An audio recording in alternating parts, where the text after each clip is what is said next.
여러분 안녕하십니까? 김우왕식입니다. 교육대, 사범대를 준비하는 수험생 여러분들께 자소서 작성을 어떻게 할 것인가를 여러분들과 함께 의논하고 있습니다. 이번 시간에는 생기부의 수상 경력을 어떻게 자소서에 녹여내는가라고 하는 것을 여러분들과 의논해 보려고 합니다. 이것은 여담이지만 몇 년 전에 수상 경력을 교수님께서 질문한 적이 있습니다. 자네는 이러이러한 상을 받았나? 무엇 때문에 그렇게 최우상을 받았나? 라고 했을 때 그 학생이 교수님 저 그런 상 받은 적 없는데요 라고 했다고 합니다. 이런 학생은 한 10,000명에 1명 정도 되겠죠. 1차 자소서를 합격하고 면접 보는 과정 속에서 내가 무슨 상을 받았는지도 모르고 심지어는 최우수상 받은 것을 교수님께서 질문하셨을 때 저 그런 상 받은 적 없는데요 라고 해서 불합격됐다는 이야기를 들었습니다. 이제 우리는 그 수상 경력을 바탕으로 자기소개서를 작성하는 것입니다. 여러분, 많은 상을 받았다라고 하는 것은 그만큼 능력을 인정받았다는 것 아니겠습니까? 그러면 학업 능력이 여기에서 보여질 수 있는 것이죠. 학업 능력에서 특히 교과 성적 우수상을 받은 적도 있고 또 봉사상을 받은 적도 있고 모범상을 받은 적도 있을 것입니다.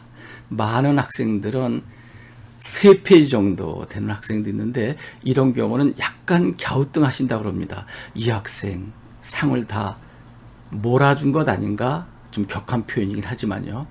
너무 많은 수상도 오히려 부정적 영향을 끼칠 수 있다고 합니다. 모든 것은 적당한 것이 좋겠죠. 한 1페이지에서 2페이지 정도면 적당할 것 같습니다.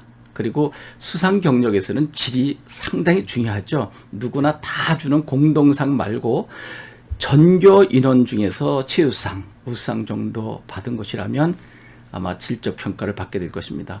그럼 그 상을 어떻게 받게 되었는지를 기술하는 것이 아니라 학업 능력을 신장하는 과정 속에서 어떻게 그 상까지 이르게 되었는가라고 하는 거죠. 여러분 1번 문항 같은 경우는 학업 우수 성적이 좋겠죠.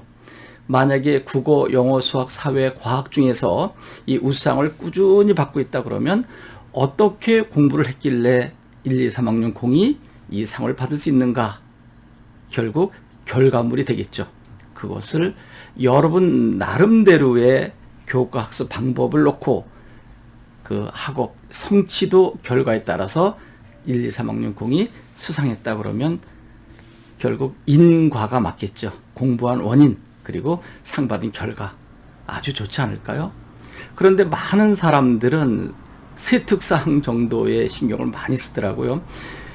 그 1번 문항의 교과목 그러면은 국어, 영어, 수학, 사회, 과학 등의 선생님께서 적어주신 그 내용을 바탕으로 작성하려고 하는데 조금 전에 제가 이야기한 것처럼 수상 경력은 결과물이잖아요. 어떻게 공부했길래 그 어떻게 공부는 여러분 나름대로의 창의적인 학습 방법이 되겠죠. 그것을 교수님이 보려고 하는 거 아닐까요?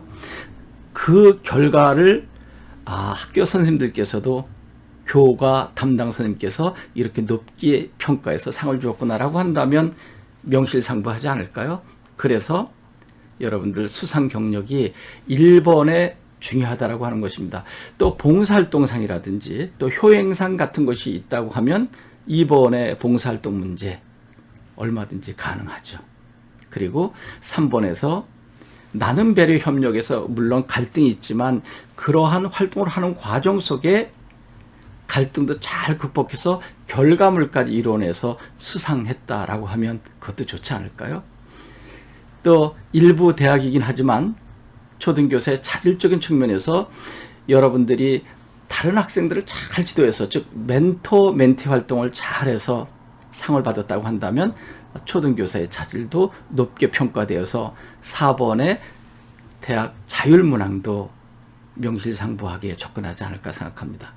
이제 지금부터 여러분들은 수상 경력을 하나하나 꼼꼼하게 잘 살펴보고 이것을 어떻게 구체화해서 1, 2, 3, 4번에 녹여낼 것인가를 연구한다면 생기부에 있는 모든 것이 여러분 자소서의 자료가 되지 않을까요? 여러분 고맙습니다.